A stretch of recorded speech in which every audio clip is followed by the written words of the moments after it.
hard-fought game in the second half for our players and showed a lot of resiliency. And congratulations to Michigan on the victory. And that's what rivalry games are supposed to look like down to the end. And got to give them a lot of credit. They made a lot more plays than we did in the first half. It was a tale of two halves. Unfortunately, we've had, two of those games where it's been a tale of two halves.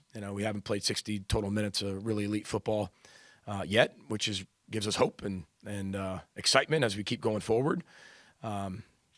And I said this before. I said, you have to be, I think, really good at losing to continue to find ways to win. And I'm not accepting losing.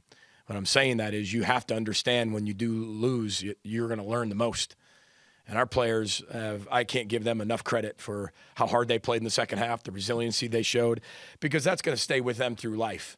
That's going to stay through them as husbands and fathers and adults, leaders of their family, when they go through really, really dark and tragic and hard times. I mean, that showed what type of character those guys have. And they've always done that.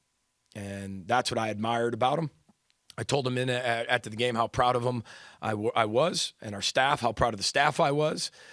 But I also told them yesterday, I said, now listen, you take that moment and you capture that moment in the locker room, and then you move on to Sunday to learn.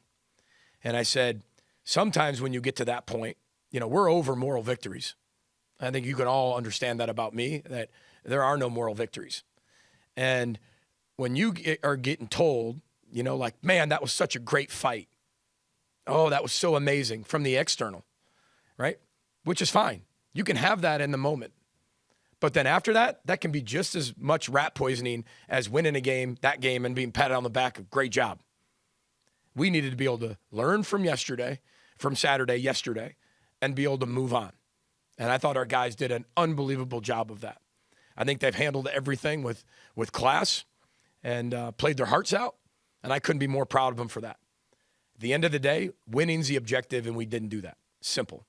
And it took 60-some plays on both sides of the ball to get to that last play. So every play tells its own story, as I said in the press conference after the game. Not one play will ever lose you a game, but I do believe that one play can win you a game. But it's not just one play.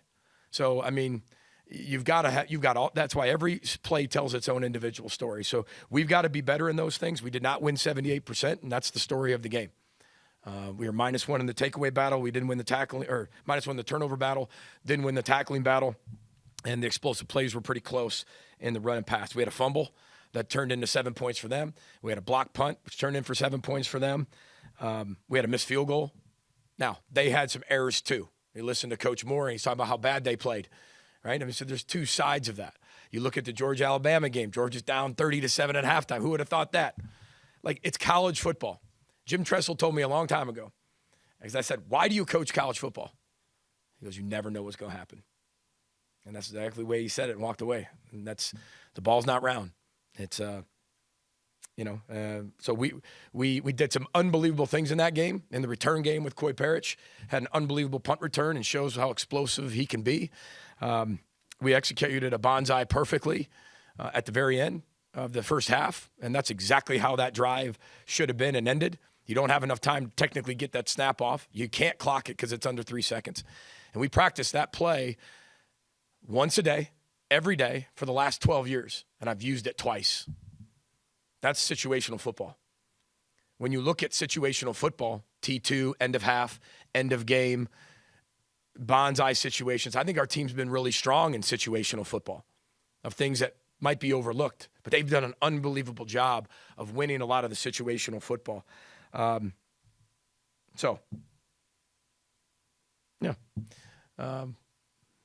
than that, right? So not exactly, pleased with, obviously, the outcome of the game in terms of win-loss, but I think our team showed what they're made of and showed how much fun this is going to be the next 7 games. And that's what it's all about. You give yourself a best chance to win. Now, we got to put 60 minutes of football together, and that is my job. The head football coach's job is to make sure your team plays the best from the kickoff till the final buzzer. That's my job, and I'm solely responsible for that. And it's my job to get it fixed and my job to get the most out of these players. So with that said, leave it up for questions. PJ, when you're looking at 60 minutes of football, Yep. What are you looking for specifically in the run game offensively? Just execution. It's one guy here, it's one guy there. It's a hold here or a false start there. It's behind the chains. It's a finishing of a block. It's communication up front. But, we're going to be really good at running the football. We can be really good at running the football. We are really good at running the football. But we can't force ourselves, Andy. It's a great question because we're forcing ourselves to get away from it sooner than we want to get away from it. You're forcing ourselves, whether that's by turning the ball over, giving up scores on defense, getting away from our game plan because of, drives that are going against us on defense. On the offensive side, we're dropping the ball, putting ourselves in a tough position. We can't just say, okay, we're going to establish a run and just do it and then go 3 and out, 3 and out, 3 and out. Why would I do that? Right? So we have to listen to what we're good at now, and then watch practice of what we're getting better at, and then go get better at it, and then go execute it better in a game. And that's what's fun about being able to go through the season, because you want to get better. Your team should get better. And I'm watching us get better at a lot of things. But again, we're making too many small, in terms of play numbers, catastrophic when you look at the game. PJ, the false start issues we had, concentration, is that the main thing with those? I think it's two things, Randy. I think it's a really good point. I think we were really disciplined in a lot of ways that people look at a false start and they're all undisciplined. We did a lot of things in that game where we had to be able to switch snap counts up, move snap counts up, especially on short yardage stuff of what we were going to do, whether it was fake claps, multiple claps, whether it was under center and it was, freeze cadence. And they did a really good job of that. But it's a flinch here or a flinch there. How we're getting to that, got to give Michigan's fans a lot of credit. We had too many.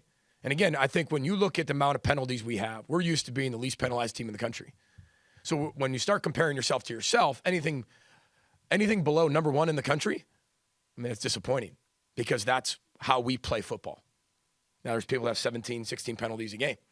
Like we're not undisciplined. We're just making some mistakes in some critical situations. And we got to be better at that and be more disciplined just within those situations. And I think some of them are really, really close. There's been times where I thought, okay, they were in the neutral zone first and we moved and we got called for a false start. But, there's things like that come up, and you got to really analyze that, look at it, and move on. When you think about the third quarter against Iowa or the second quarter against Michigan, how do you stop the bleeding sooner so you don't spend the rest of the game trying to dig out of it? Yeah, Ryan, that's a great question.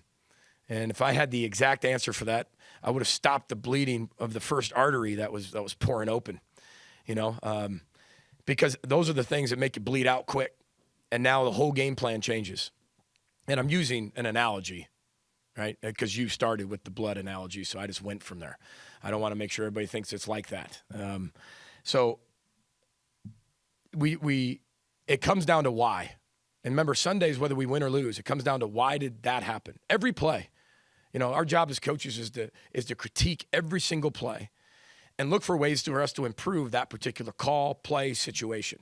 And we have to be able to tackle better. There's times we have people in there that we're tackling, we're thudding them up, but they break a tackle. We slide off them. We shoot our shot too low. We duck our heads. We're not swarming to the ball.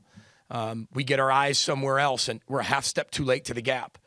And the people that we're playing, remember, we're playing some really good running football teams, and they gap you out. And when they gap you out, which we like to do too, you better be right. And if you're not right and you're a half a step too slow, or you break a tackle, that can lead to huge plays. And we're not playing, me at running back. We played some of the best running backs in the entire country over the last few weeks. And but again, this is where we have to be. I'm going to give you the analogy of like you're in the batter's box and you got the donut on the baseball bat. You got multiple donuts on the baseball bat. But when you get ready to go in the batter's circle, right? You go up to the plate, batter's box. You knock the donuts off, and your bat should be lighter. We're just leaving some donuts on the bat while we're at the plate. Get all the donuts off in the batter's circle before you get to the batter's box. Get them all off. We're making it a little harder on ourselves. And a lot of things we're doing are just self-inflicted. Eyes in the wrong spot, not being able to run our feet through the tackle. Almost we're tackling to the man, not through the man. And those come down to us executing our fundamentals way better, which come down to me as a head football coach, getting that coached and getting that done better. PJ, you look at film of Miller Moss. What stands out to you? Everything. He's a gunslinger. He can throw it around. It's one thing to be a gunslinger. It's another thing to be a gunslinger that's accurate. He's throwing for over 70% completion percentage, and it's not just on screens. And I mean, he's throwing through windows that are about that big. He's agile. He can move. He can run. You can tell that he is a football player first and a quarterback second, because he loves the game and he makes everybody else around him better. Now, they got 4 to 5 receivers that they're all big. They can all create space. They can all run, flat out fly. Their offensive line is probably the biggest we've played all year. And they run the football. I mean, they run the football with, they're running multiple running backs, a lot of counter, a lot of pullers, and they're big and physical. And I think one thing Lincoln's really done a great job of as he's gone through his career is he's running the ball more effectively than he ever has. And he's not running it just to break the throwing streaks. He's running it with effectiveness to run the football. And it's been, I've studied him for a lot of years, just watching what he's done at Oklahoma and USC. And he's part of that generation that's kind of reinvented the game of his offensive mind and what he's been able to do. I have a ton of respect for him. And you can tell by how hard his guys play on offense. And on defense, they've got a lot of things that have a lot of similarities to the team we just played. Their coordinator comes a little bit from the wink tree, and, they do a lot of similarities. They're different, but they're an aggressive style of defense, and they've got corners that are all 6'2", 6'3", long. They got a linebacker that's 6'6". They got a really stout up front defensive line. And you look at that Michigan game, I mean, they're one play away from winning that game, and it's the last final seconds of, basically a 1-yard run. And so, I mean, they're a really good football team. I mean, they're a highly ranked team. This is our, second straight week of playing a top 12 team. And that's the fun thing about the new Big Ten. How important would it be to start out early? Only 9 points so far in the season in the first quarter. None of those coming against the 3 Power 4 opponents. Just how important is it to start against a ranked opponent like USC early? Yeah, I don't care who it's against. We talk about starting fast, accelerate in the middle, win the middle 8, and then finish strong, period. I mean, that is our standard. And we know it too. I think you all have the stats and you all have the percentages, and that's part of your job is to find that what we're not doing well, and I can appreciate that because we're not doing it well. The key is execution, period. It sounds generic, it sounds boring, but it's true. We have a drop here, we have a missed protection here, we have an early fumble, we have something that gets us off our row, our rhythm, right? And I don't believe in momentum. And I think that we've allowed momentum to creep in here and there and rely on that. And I told our players that yesterday. I said, that's why we don't believe in it. We're dictating our own tempo of what we want to execute on offense. And we've got to start way faster. We got to start even faster on defense. So, we're down 21-0 before we know it. That changes so many things when you're playing a top 12 team, guys. And it's self-inflicted. However, I know we have a block punt and a fumble, but our defense, we talk about as a team, I don't care. We play defense for 100 yards, 120 yards, 53 and a third, the width of the field, period. It doesn't matter where they get the ball. We got to hold them to field goals. And, I think our defense takes a lot of pride in that. And unfortunately, they got 14 points where it could have been possibly 6. Even when it went really wrong, we still could have been able to stop the bleeding, and we weren't able to do that. What did you see after watching that onside kickback on tape?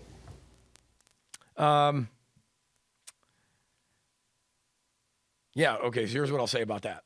I had a conversation with the Big Ten commissioner and the officials. We know they are reviewing it, and we expect to hear something this afternoon. So that's all I'll say about the last play. PJ, how do you look at going to tempo when the game script doesn't call for it? Obviously, you talk about kind of not wanting to go 3 and out and give the ball right back to him, but it feels like Max might be comfortable in that situation. Well, we've done it. We've done a part of our game plan. It's never been just a reaction. We've done it in the first half. We've done it in the second quarter. We've done it in the fourth quarter. We've done it in 2-minute drill. Andy, we have a lot of tempos, right? And we can go at a 2-minute rate, which is very different, right, than a 4-minute rate, right? There's a 2-minute rate, then there's a kind of a NASCAR rate, right, pace, and then there's an Indy car pace. Like, we have all these paces that we can go at based on the flow of the game. We've gotten to it early, we've done it early, and then we haven't had success. We've done it early and had success. But the whole point is to mix it in and out strategically for us to have an advantage. It's not meant to be just a reaction. Start of the second half, we're not in 2-minute, but we had to be able to speed the tempo up because we're down 18 points. We're down 3 scores. We had to move it at a little bit faster rate. But it wasn't the rate. It was the execution. The flow, the pace of the game. If we thought that our team was the best team in hurry up, we'd just hurry up the whole time. And if we thought that was the best thing to do, we would do that. We believe that it's to sprinkle it. Now, do we sprinkle it a little more? Do we sprinkle it a little less? I think those are the questions you have to ask, but it's more of the execution, because when we aren't going at that type of pace, we're playing really good football too, but then we're also playing really bad football. When we do go at that rate, there's times we're doing really well. And then there's times with 13 seconds off the clock, we just ran 3 plays, and now we punt right back, and our defense is back on the field. So it's all game plan. It's all based on you want it to be more response with your own team than reaction to the other team. And right now it feels like we're not able to do it in terms of on our own control, but we're able to do it when we have to react. And that's the execution piece that we got to get fixed. What's the message? What's the message to Dragon currently? Yeah, keep rowing, man. Baseball terms, keep swinging. Right? Chopping a tree down, keep chopping. And football, in kicking terms, keep kicking it. Just do it better. That's it. That's the message. I believe in him 100%. Guys, most of his field goals are outside 50 yards. That's how much I trust him. And, you know, I make a joke like 55 yards that's a tough field goal for anybody. But he can make it, or I wouldn't put him out there. I watch him every day in practice. And this is just like, I go back to Major League Baseball. Some of us love baseball. Right? I think Aaron Judge was getting booed at the beginning of the year. Am I right? Like there was a first month of baseball. Wasn't Aaron Judge having a hard time? Okay, yes. Okay, there we go. We got a yes out of the crowd. Because I was hoping I was really right because my brain remembered that, right? But now he's close to 60 home runs. The Yankees are doing pretty good. Like great players, that doesn't mean that they're not going to go through their own struggles. And I believe in them wholeheartedly, and I'm going to continue to believe in them. And I'm going to continue to do that. And that's my faith and belief in my team. And I'll always do that because I see what he does on a daily basis. And you've all seen what he can do. He'll get it right. I know he'll get it right. Would you feel like were the keys to the